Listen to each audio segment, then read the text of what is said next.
lasku näkyy. Yes. Hyvä juttu. Eli tosiaan meillä oli kipupotilaan toimintaterapia-interventiot ja narratiivinen kirjallisuuskatsaus meidän opinnäytetyönä.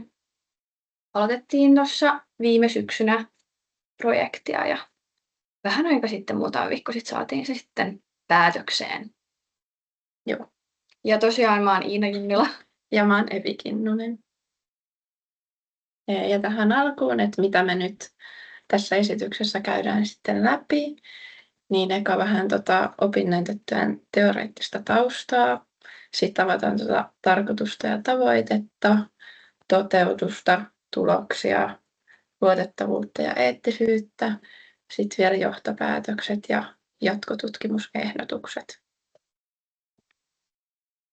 Ja tosiaan ollaan jotain tämmöisiä pääkohtia otettu ylös siitä opparista, mitä teoriaa oli paljon, mutta pääsee sitten tästä vähän asiaan kiinni. Ja nyt tietysti olette siellä alan ammattilaisia ja aiheen ammattilaisia, mutta kipu on epämiellyttävä aistimus- ja tunnekokemus, joka liittyy todettuun tai mahdolliseen kudosvaurioon, tai jota kuvataan samalla tavoin. Näin kipu nykyään määritellään. Kroonista tai pitkäaikaista kipua. Sitten se kestää yli 3 kuukautta ja kivun pitkittyessä aivojen kipua käsittelevissä hermoverkoissa tapahtuu muutoksia, joista johtuen sitten tämä kipu jatkuu vielä vaurion paranemisen jälkeenkin.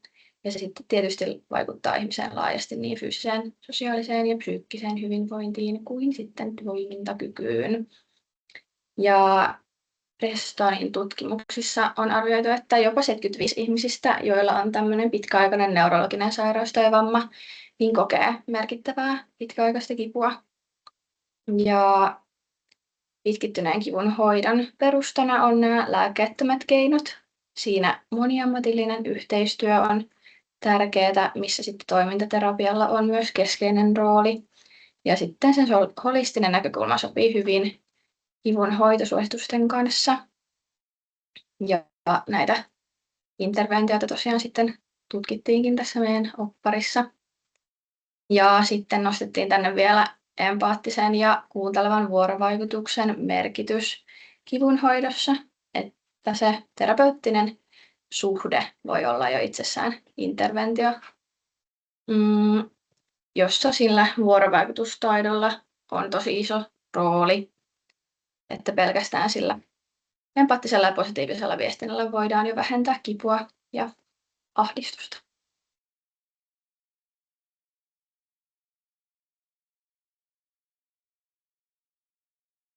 Nyt ei suostu diat liikkumaan. Ihan pikku hetki.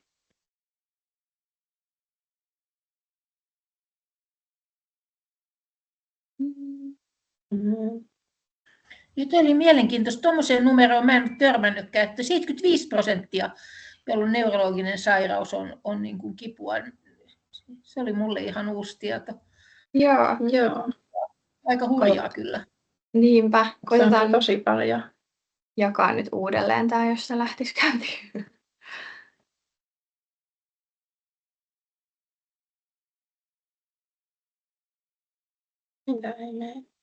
No niin.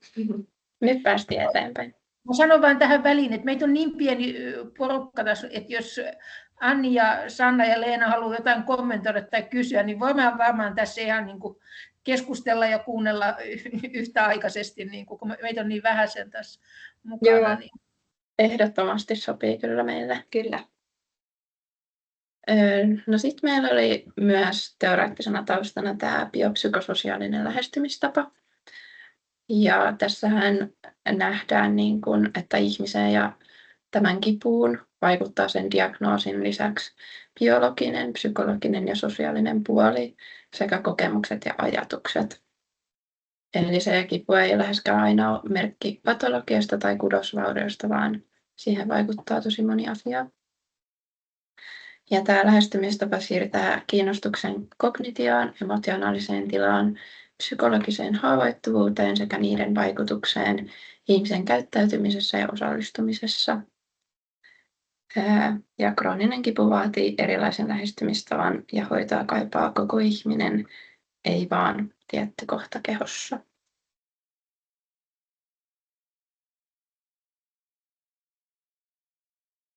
Niin. Sitten oli tosiaan toimintaterapiasta oma yläotsikkonsa. Yleisesti kerrottiin siinä alasta, että mitä siihen liittyy. Just, että tarkoituksena edistää hyvinvointia ja terveyttä tukemalla osallistumista mielekkäisiin toimintoihin. Kerrottiin asiakaslähtöisyydestä, osallistumisen merkityksestä, näistä merkityksellisistä toiminnoista ja kuinka niihin osallistuminen on yhteydessä ihmisen hyvinvointiin. Ja sitten terapeuttisista strategioista ja itseterapeuttisista käytöstä. Siellä oli validaatio esimerkiksi ja tätä asiakkaan mukaan ottamista. Ja toiminnan tiede on tosiaan toimintaterapian taustalla toimiva teoria. Ja parhaan saatavilla olevan näytön käyttäminen töissä vahvistaa toimintaterapeuttien ja yhteiskunnan välistä luottamusta. Ja kokonaisvaltainen lähestymistapa on kivunhoidon edellytys, ja sehän on toimintaterapiassa se meidän ydin. Ja pitkäaikainen kipu heikentää yksilön kykyä osallistua toimintoihin. Ja toimintaterapiassa nimenomaan autetaan löytämään uusia toimintatapoja ja sitten muokataan ajatusmalleja. No sitten tästä tarkoituksesta ja tavoitteesta, niin toimeksianto oli Santtu ry, eli te. Ja tarkoituksena oli koota yhteen näyttöön perustuvia interventiovaihtoehtoja aikuisneurologian kroonisille kipupotilaille, jotta sitten ammattilaiset voisivat hyödyntää näitä tuloksia interventioiden ideointiin ja sitten myös vahvistaa jo niitä käytössä olevien menetelmien käyttöä. Ja tavoitteena oli löytää mahdollisimman monipuolisesti ja laajasti asiakasryhmälle sopivia interventioita. Meidän alkuperäinen tutkimuskysymys oli mitä toimintaterapian interventioita on aikuisneurologialla kroonisille kipupotilaille, mutta sitten tässä matkan varrella piti vähän laajentaa, niin sitten meillä tuli noin 2 seuraavaa, eli millaisia interventioita toimintaterapiassa hyödynnetään kipupotilailla sekä miten interventiot vaikuttivat potilaiden tilaan. Ja sitten kerrotaan vähän tästä toteutuksen etenemisestä. Valittiin tosiaan narratiivinen kirjallisuuskatsaus, joka toimii tiivistyksenä ja semmoisen yleiskuvan luomisesta siitä, mitä jo tiedetään, eli niistä tutkimuksista, mitä on jo tehty. Tämä narratiivinen kirjallisuuskatsaus on yleisin ja kaikista vapaamuotoisin tiedonhaussa, ja sitä hyödynnetään hyvien käytänteiden edistämiseksi kliinisessä työssä, eli se sopii tähän meidän aiheeseen hyvin.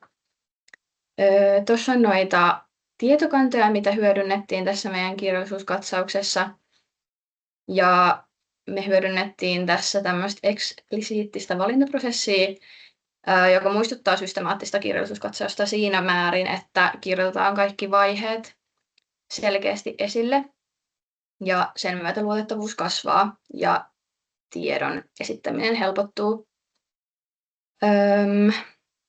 Ja me tosiaan hyödynnettiin sitten, ennen kuin alettiin tekemään hakulauseketta, niin sitten meidän Turun ammattikorkeakoulun kirjaston tällaista tiedonhaun ohjausta, jolla sitten hiottiin vielä se meidän hakulauseke loppuun niin mahdollisimman hyväksi. Me ei sitä tähän ihan kokonaisuudessaan laitettu, koska se oli aika iso, mutta tässä on muun muassa joitain sanoja, mitä siinä hyödynnettiin. Ja tosiaan ennen hakua muodostettiin myös tämmöiset sisäänotto- ja poissulkukriteerit, jossa muun muassa oli niiden tutkimuksien ikää, että otettiin vain 10 vuotta vanhoja, että 2015 vuodesta eteenpäin löytyviä tutkimuksia. Sitten siinä oli että englanninkielistä tai suomenkielistä, ja piti sisältää toimintaterapiaa ja piti sisältää interventiot. Ja tällä sitten pystyttiin rajaamaan sitä, että tuli oikeanlaisia tuloksia. Ja alkuun tehtiin kokeiluhaut, joiden avulla sitten määriteltiin nuo tietokannat, mitkä valittiin, että mistä löytyi sitten eniten sopivan kuuloisia tutkimuksia. Ja tästä tehtiin siis niin kuin useampi haku. Ensimmäisessä haussa näistä kaikista tuloksia yhteensä löytyi sitten 273. Ja näitä me käytiin läpi ja seulottiin otsikko, abstrakti ja koko tekstitasolla, josta sitten valitettavasti sopiviksi löytyi vain 4. Ja tässä kohtaa se meidän tutkimuskysymys oli siis se, missä oli myös aikuisneurologia mukana.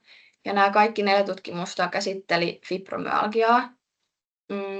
Niin sitten yhdessä ohjaajan kanssa päädyttiin, että tehdään vielä lisähakua, että saataisiin vähän enemmän aineistoja mukaan ja myös eri niin kuin, asiakasryhmille, ettei pelkästään tätä yhtä sairautta ollut tässä mukana.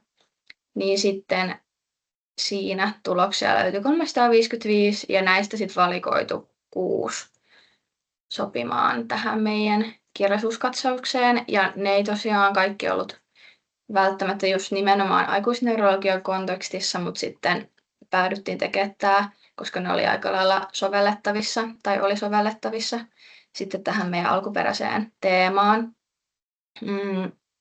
Ja tosiaan kaikki nämä tutkimukset, jotka löytyi, eli 10 yhteensä, niin niille tehtiin tällainen sisällönanalyysi. Kaikki tutkimukset niin kuin samassa. Ja tämä analyysi on apuväline niiden aineistojen läpikäymiseen. Ja siinä luodaan luokat, joiden avulla sitten kirjallisuuskatsauksen edetessä niin käsitellään näitä tuloksia. Ja tuli siis ylä- ja alaluokat. Niitä käydään tuossa ihan pian läpi, mutta yläluokiksi muodostui nuo interventiot ja sitten interventioiden vaikutukset. Ja tässä on nyt vain nopeasti nämä interventioiden pääotsikot tai nämä luokat. Me käydään nämä vielä tarkemmin läpi, että mikä oli mitäkin, mutta tosiaan liikunta- ja kehonhallintainterventioita, psykologisia ja mielen hyvinvointia tukevia interventioita, sitten ryhmämuotoisia interventioita ja interventio-ohjelmia. Sitten oli luovia menetelmiä ja luontolähtöisyyttä vähäsen ja teknologiaakin löydettiin, mikä hyödynsi. Hei, anteeksi, saako tässä vaiheessa kysyä? Te jatkattekin nyt tästä liikunta- ja kehonhallintainterventioista, mutta mä vielä kysyisin siitä niistä, että millä tavalla valikoitui nämä 4 siitä 355, vai miten se nyt menikään kummin päin, ja sitten 6. Miten te niin kuin pystyitte ne saamaan niistä isoista määristä aineistoa niin kuin löytämään, että missä, ja sitten kun tavallaan tietenkin vähän ihmetyttää, että missä loistaa poissaolollaan nyt sitten se aikuisneurologia, jos kuitenkin jonkin henkilön mukaan niin kuin, tai tutkimuksen mukaan niin 75% peräti olisi merkittävää kipua niin kuin, kokevat nimenomaan neurologisen sairauden tai sairastuvuuden kanssa elävät. Mä en löydä nyt näköjään selvästikään selviä sanoja, mutta se on niin kuin se, mikä minua eniten tässä hämmästyttää. Ja sitten toinen, mikä voi helpompi kysymys vastata, että oliko siis niin, että toimintaterapiassa tai toimintaterapeutit, niin esimerkiksi näitä joogaa tai vesiliikuntaa, pilatesta niin kuin ohjasi asiakkailleen? Kyllä oli. Ja oltiin myös itsekin yllättyneitä tästä, että miten vähän niitä löytyi, että sen takia me tehtiinkin sitten se lisätutkimus tai lisähaku, mutta tosiaan kun oli niitä satoja tutkimuksia, niin eka käytiin otsikkotasolla ja sitten niistä kun käytiin läpi, että mitkä oli sopivia, niin sitten abstraktitasolla eli se niin kuin tiivistelmä. Ja sitten jos ei siellä esim. Mainittu yhtään toimintaterapiaa tai interventiokeinoja tai kipua tai sitä aikuisneurologiaa, niin sitten ei valittu sitä. Ja sitten tämän myötä siinä ekassa haussa niin löytyi vaan ne 4, mikä oli siis todella, oltiin itsekin ihmeissään tästä. Ja sitten samalla tavalla tästä sitten toisesta hausta. Ja sitten just yrittiin hioa niitä meidän hakulausekkeitakin, että varmistettiin monta kertaa, että onko nämä hyvä, että voisiko näihin lisätä jotain, että voitaisiin saada enemmän. Mutta sitten todettiin, että ei niin löytynyt, vaikka me yritettiin kyllä paljon. Et sitä tässä jälkeenpäin pohdittiin, että olisiko niihin hakulausukkeisiin voitu sitten laittaa jo valmiiksi näitä interventiokeinoja. Et sitä me ei tehty, että meillä oli just noita niin kuin vaikka niitä sairauksia ja aikuisneurologiaa ja toimintaterapiaa ja interventiokeinoja niissä. Et sillä olisi ehkä sitten voinut erilaisia niin kuin vastauksia tullut, mutta tällä hakulausukkeella, joka hyväksyttiin, niin tuli nyt sitten tämmöisiä tuloksia. Ja sanotteko vielä, että ne 6, jotka tuli siinä jälkimmäisessä haussa, ne 6 tutkimusta, mitkä sitten seuloitte mukaan, niin minkä tyyppisiä asiakasryhmiä niissä oli? No kaikki oli siis aikuisia, se jäikin tuossa sanomatta, mutta se oli myös niin kuin kriteerinä, että piti olla aikuisasiakkaita. Ja kipupotilaita, pitkäaikaista kipua oli niissäkin. Mutta ei ollut sitä aikuisneurologiaa niissä 6. Eli ymmärränkö mä nyt oikein, että te ette löytänyt niin yhtään tutkimusta, jossa olisi ollut aikuisneurologisten asiakkaiden toimintaterapia-interventioita? 4. Siinä oli fibromyalgia 4. Eikö se kuulu vai?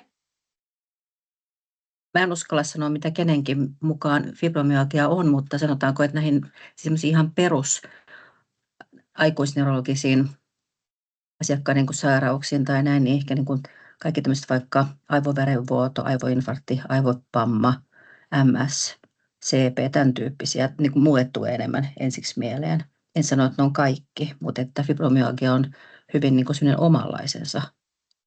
Ja se on ihan, mä en ollenkaan halua sanoa, että kyllä näistä ei olisi niin kuin hyötyä, mitä te olette sanoneet esille. Mä olen vaan hämmästynyt, että ei löydy. Tai ei löyty nyt, koska te olette tehnyt ihan valtavan työn tutkiakseen niitä tutkimuksia, että kelpaisiko ne siihen teidän aineistoon vai ei. Että ihan niin kuin se siis 100 määrin hyvänen aika. Ja opettaja teitä varmaan tosissaan niin kuin siinä auttanut, että löytyisi niin kuin teidän kohderyhmälle soveltuvaa tutkimusta, niin oli vaan tosi hämmästynyt ja ehkä vähän pettynyt, että voi vitsi. Niinpä, ja oli kyllä itselläkin vähän semmoinen, että mitä tässä nyt tehdään fiilis. Siinä kun sitä tehtiin. Joo, se oli vähän shokki, että tietysti ajattelee, että sieltä löytyisi niin kuin useampiakin. Ja tosiaan meillä oli niissä hakulausekkeissa oli just tätä aivoveren AVH niin kuin, ja näitä MS laitettiin sinne hakutermeihin, mutta sitten sieltä löytyi kyllä just, mutta ne ei ollut sitten interventioita, mitä tähän meidän hakuihin tuli, sitten ne piti seuloa pois niistä. Niinpä. Joo.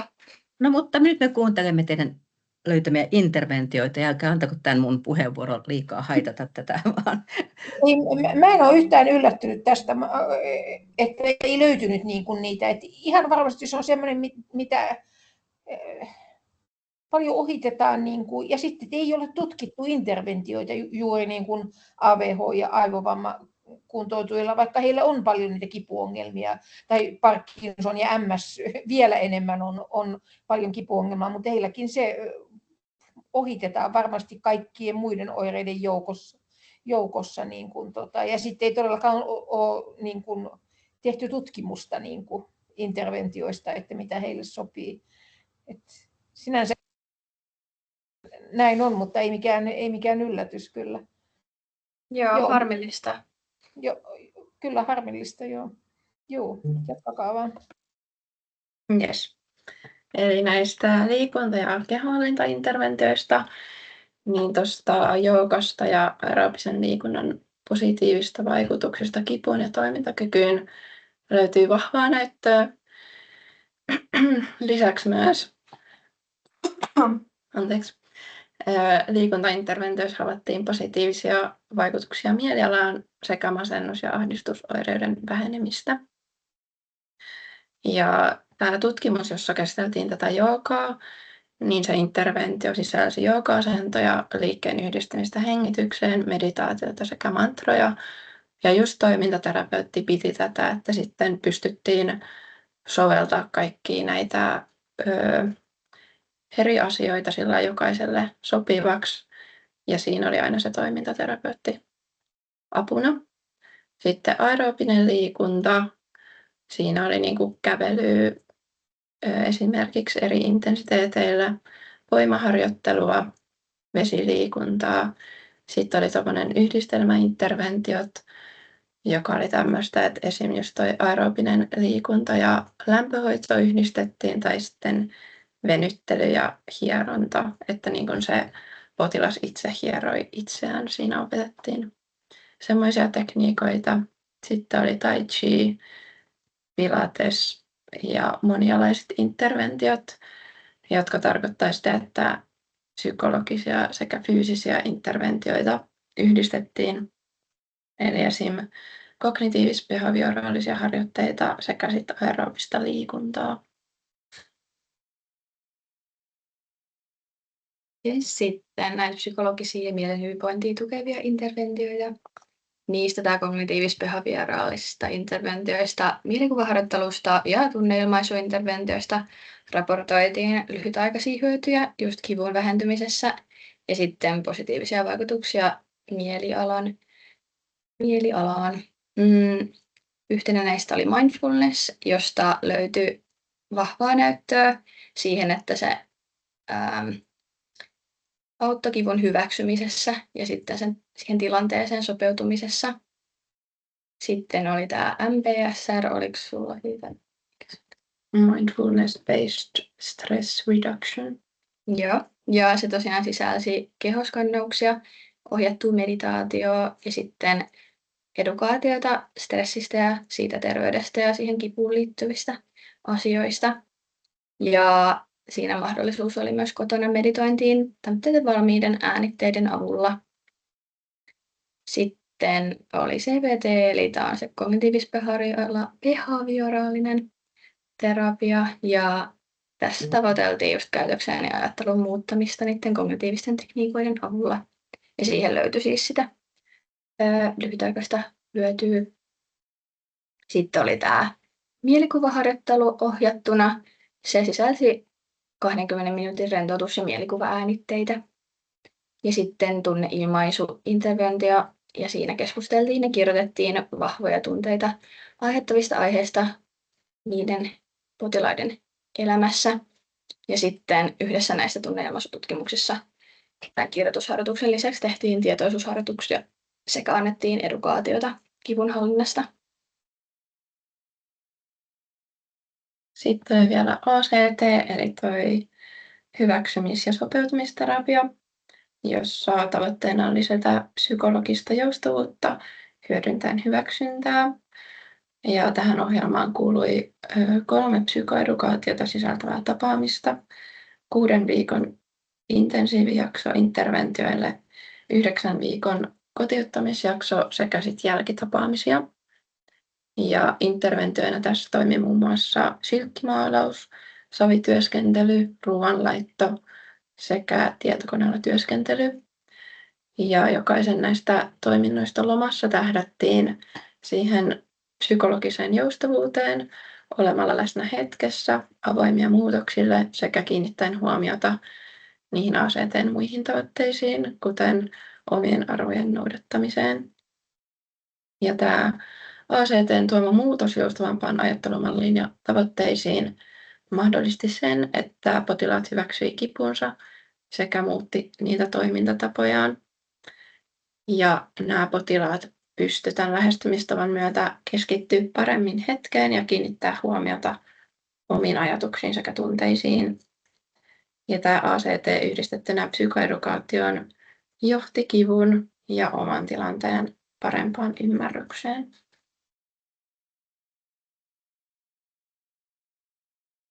Jes, sitten oli näitä ryhmämuotoisia interventioita, interventio-ohjelmia. Oli tämmöinen ADAPT-ohjelma, jossa opetettiin ratkaisemaan päivittäisiin toimintoihin liittyviä haasteita sopeutumistrategioiden avulla. Ja niitä oli esimerkiksi apuvälineiden hyödyntäminen, energiansäästökeinojen harjoittaminen, sitten toimintojen ja rutiinien suunnittelu ja toimintojen tärkeysjärjestykseen asettaminen. Ja tulokset tästä ADAPTista tukee jo aikaisempia löydöksiä siitä, että sillä on positiivisia vaikutuksia tämän ADL-toimintojen helpottumiseen niin, että se vähentää kipua. Sitten oli 2 tutkimusta tästä lifestyle redesignista. Toinen oli fibromyalgiapotilailla ja se oli tosiaan 10 viikon tämmöinen interventio, joka sisälsi käyttäytymisen muuttamiseen tähtääviä strategioita ja väsymyksen, uupumuksen hallintaa, unihygieniaa, ruokailu- ja liikuntatottumusten tarkastelua, stressin ja masennuksen hallintaa, kehonkäytön harjoittelua, sitten itsevarmuutta edistävää viestintää, ajanhallintaa ja sitten pitkän aikavälin tavoitteiden pohtimista. Ja siinä tuloksena oli, että on alustavaa näyttöä tämän lifestyle redesignin positiivisista vaikutuksista niin osallistumisen, masennuksen oireiden vähenemisen kuin kivunhallinnan tunteeseen. Ja sitten tämä toinen tutkimus oli yleisesti kroonisilla kipupotilailla, siinä ei määritelty sen tarkemmin. Tämä oli yksilöinterventiona, vaikka yleensä tämä LRT on ryhmämuotoisena, mutta tässä oli päätetty tehdä yksilönä. Ja siinä keskityttiin itsestä huolehtimiseen ja terveyden ylläpitoon just fyysisen aktiivisuuden ja unen muodossa. Sitten oli toimintakyvyn kuntoutusta ADL-taitojen kautta, yhteiskuntaan integroitumista ja sitten yleisesti kivunhallintaa. Ja tulokset tukee aikaisempia tuloksia näissä lifestyle redesign-tutkimuksissa, joissa tämä ohjelma vaikuttaa positiivisesti elämänlaatuun, minäpystyvyyteen ja toimintakykyyn. Ja vaikka se vaikutti noihin positiivisesti, niin kivun voimakkuudessa ei ilmennyt merkittäviä muutoksia.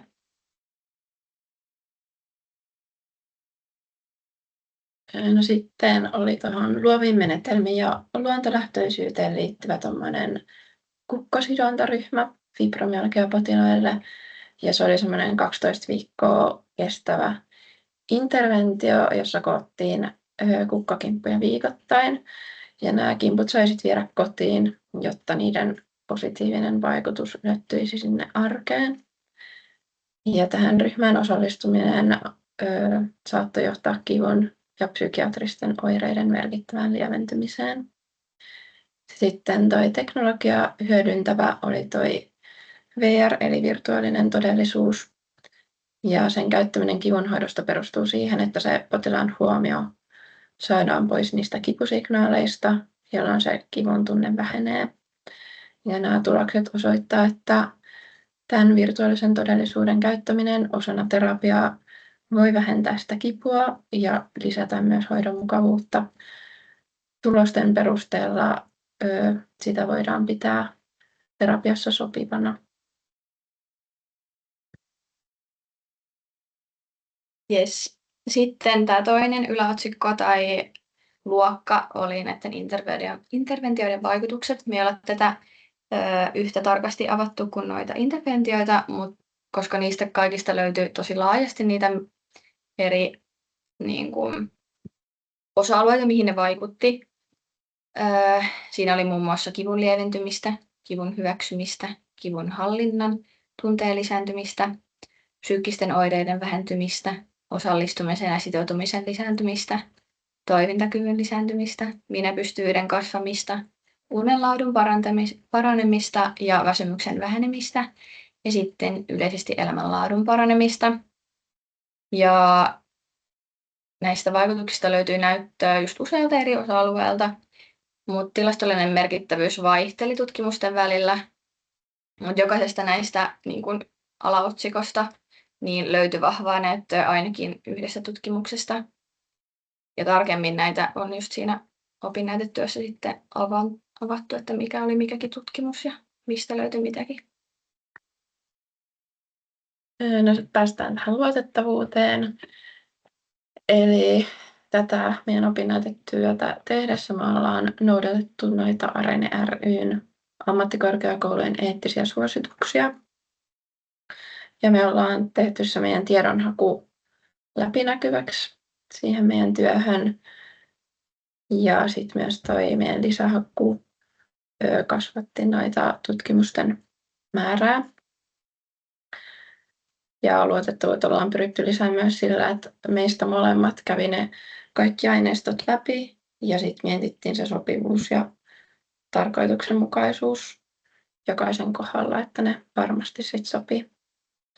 Sitten noihin tutkimuksiin liittyviä luotettavuusseikkoja oli se, että useissa noissa tutkimuksissa oli pienet otannat ja sitten myös keskeyttäneiden määrä oli suuri tai sitten osallistuminen saattoi olla epäsäännöllistä. Kaikissa näissä tutkimuksissa osallistujat oli pääosin naisia, joissain ei ollut vertailuryhmiä. Sitten me otettiin mukaan yksi tutkimus, jossa ei huomioitu muiden terapioiden mahdollisia vaikutuksia tuloksiin. Ja sitten meillä oli noita kirjallisuuskatsauksia mukana, eli ne ei sitten ole alkuperäistutkimuksia. Ja sitten tosiaan kaikki nämä tutkimukset oli englanninkielisiä, eli meillä on saattanut tulla mahdollisia tulkintavirheitä, mutta sitäkin me ollaan pyritty estämään sillä, että molemmat on käynyt läpi ja sitten me ollaan myös käytetty noita kääntötyökaluja siinä apuna. Sitten tiiviisti johtopäätöksissä. No tosiaan tavoite muuttui siinä prosessin aikana vähän laajemmaksi, koska oli haastavaa. Mutta kuitenkin saatiin tutkimusten kautta useampi erilainen interventio, joissa kaikissa oli tämmöinen yhteinen tekijä siitä, että kivun poistuminen ei ollut missään niissä tutkimuksissa se päätavoite, mutta siitä huolimatta nämä interventiot lisäsivät yleisesti toimintakykyä, sitoutumista ja sitä kautta paransi elämänlaatua. Ja nämä tulokset korostaa toimintaterapiainterventioiden roolia just kipukuntoutuksessa, sillä tavoitteena on ihmisen holistinen huomioiminen. Ja nimenomaan nämä yksilölliset kokemukset vaatii yksilöllisen terapian, joka toimintaterapiassa toteutuu. Sitten vielä meidän jatkotutkimusehdotukset. Eli olisi hyvä, että olisi enemmän ja laajemmin noita tutkimuksia. Tosiaan niistä erilaisten aikuisneurologisten kroonisten kipupotilaiden interventioista. Ja myös että otantamäärät olisi suurempia. Ja että saataisiin keskeyttäneiden määrä alhaisemmaksi näissä tutkimuksissa. Myös niitä miespotilaiden osallistumista olisi hyvä saada lisää. Ja sitten me mietittiin, että tämmöinen mielenkiintoinen opinnäytettyä aihe tulevaisuudessa voisi olla vuorovaikutuksen merkitys aikuisneurologian kipupotilailla.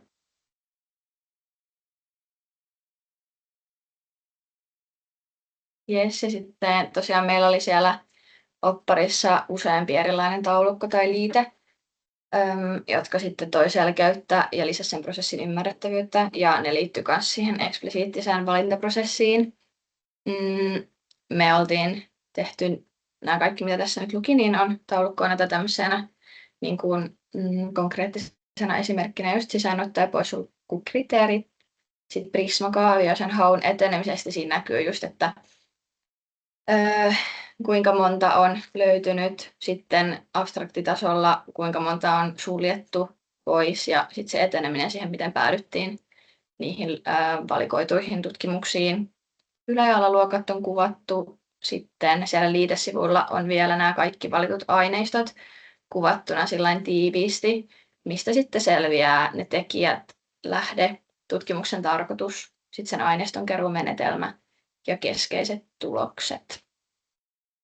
Sitten jos ei koko oppari jaksa lukea, niin sieltä voi ainakin sen lopun taulukon käydä tsekkaamassa. Ja sitten just vähän lähteitä vielä. Mitäs, herääkö jotain ajatuksia ja kysymyksiä? Halutaanko palata johonkin diaan vielä?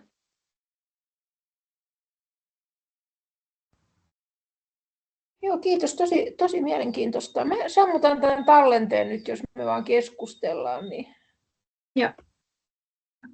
No.